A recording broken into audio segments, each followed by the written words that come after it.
They called me Trash Boy. Now I speak on global stages.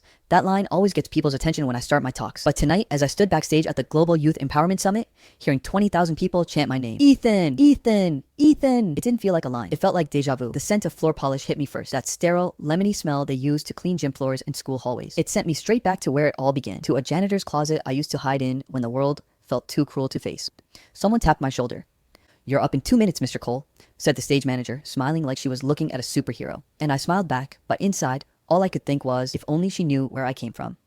I grew up in a small, forgettable town where everyone knew everyone, and everyone knew me as the janitor's kid. My mom worked at my high school, not as a teacher or a counselor, but as one of the cleaning staff. She'd wake up at 4 a.m., pack my lunch, and bike to school before sunrise to scrub the same hallways I'd walk through later. She never complained. She just hummed to old Spanish songs while mopping, her eyes soft but tired. I used to think she was a superhero in disguise. But at 15, I started realizing how cruel kids could be to people who didn't fit in. We weren't poor by choice. My dad left when I was 9. One day, he said he was going to get something better for us, and that something better turned out to be another family 2 states away. Mom never said a bad word about him, but the silence in our small apartment spoke louder than anything else. I didn't have fancy shoes or a phone or even new notebooks. Everything I owned smelled faintly of cleaning detergent because mom washed all our clothes in the same bucket she used for mops. I didn't care, but high school kids do. It started small, like it always does. Someone saw my mom cleaning the hallway after school one day. The next morning, they whispered, "Isn't that your mom, Ethan? The janitor lady?" I shrugged it off. Yeah, so by lunchtime it had spread. "Hey, trash boy, you missed a spot. Ethan, your mom forgot her mop." Laughter echoed from every corner. At first I tried to laugh with them.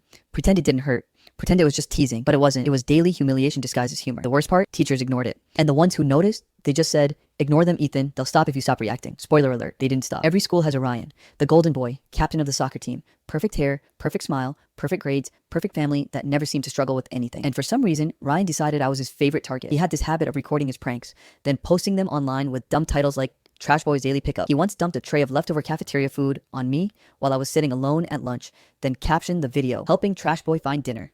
The post got over 1,000 likes in a school of 600 kids. It got to the point where walking through the hallway felt like walking through a minefield of laughter. I stopped eating in the cafeteria. Instead, I'd grab my sandwich and retreat to the janitor closet behind the gym. It smelled like bleach and sadness, but it was quiet, safe. No cameras, no laughter, just me. Sometimes mom would find me there while finishing her shift. She'd peek in and smile gently. "Mihijo, you should be outside. The world isn't in here." And I'd lie, "Just studying, Mom." I didn't want her to know that her son, the one she worked herself to death for, was hiding from the world. At night, I'd stare at the ceiling of our small apartment and imagine being someone else. Someone strong, someone who didn't flinch every time he heard laughter, someone people respected. But that felt like a fantasy meant for other kids, not me. If there was one person who saw something in me, it was Miss Rivera. She taught English, and she was the kind of teacher who made books feel alive. While everyone else dreaded her class, I loved it. Because for 1 hour a day, I could disappear into stories. Where the underdog. Full story link below.